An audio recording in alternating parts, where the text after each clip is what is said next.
Hello all and welcome to my Q&A session for my Darkseed deep dive. I actually got some really good questions in the comments section of that video, and I wanted to take a moment to answer them in video format, mostly because I think they make for interesting topics. Fair warning though, this is still just my opinion and not necessarily fact. I'm basing this on what I perceive from scenes in the game. Today's question comes from Pavachachki, and I apologize if I butchered that name, but he asks, what was the Behemoth in Darkseed 2?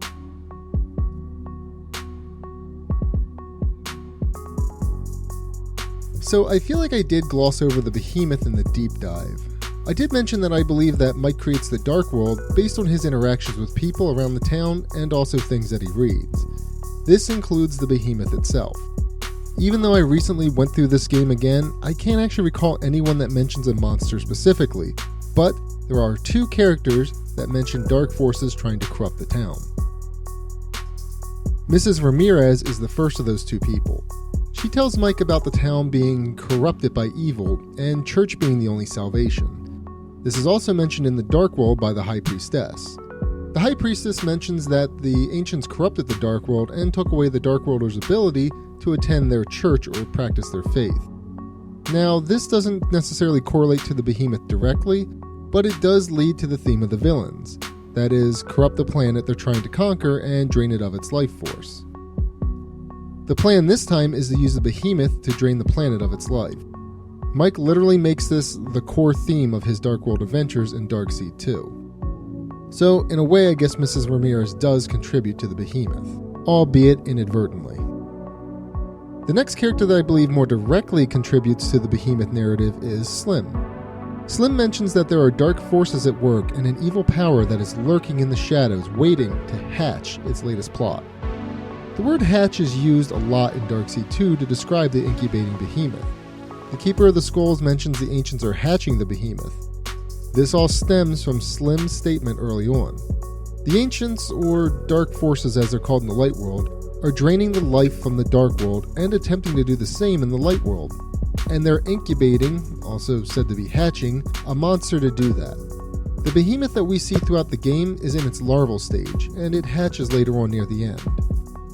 The incubating Behemoth takes the form of the seahorses seen in the carnival.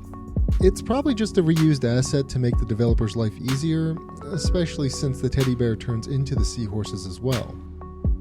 It's odd given that Mike doesn't say anything about them besides that the bears turn into Dark World creatures. If we take a look at what Pandora says about the teddy bears, that is butterflies turning into caterpillars, then we can see that Mike associates the seahorse as a creature that will turn into something else. The only thing that would really drive this home for me is if there's a teddy bear in the carnival's break room. Unfortunately, there isn't a teddy bear, so it's hard to make that connection. Unless, of course, the teddy bear is in the cooler itself. And hey, this is Darkseed 2, there probably is. A little off topic, but I want to talk about how the carnival areas match up with the Dark World areas. The incubator in the Dark World matches up with the clown's medicine in the Light World. Remember, there's an anvil covering the cooler that the medicine is in. This just matches up description-wise with the hermetically sealed incubator. Since there's no bear or seahorse picture that we can see, the only thing I can think to relate the two is the Behemoth is needed to sustain the ancients, and the medicine is needed to heal the clown. So I guess what I'm trying to say is that the clown is one of the ancients. I'm kidding, of course, but long story short, Mike creates the Behemoth based on conversations he has with Mrs. Ramirez and Slim. It gives him purpose as he deals with his internal struggles. Mike probably thinks by defeating this world-destroying monster that he can be exonerated on the murder charges. It ultimately acts as a distraction to the whole murder investigation. So I hope this answers your question, Pavachachki, and apologize again if that's wrong. I really appreciate the question. If anyone else has a question they'd like answered regarding my synopsis of Darkseed 2, then please leave a comment below or on the deep dive video. And as always, thank you for watching.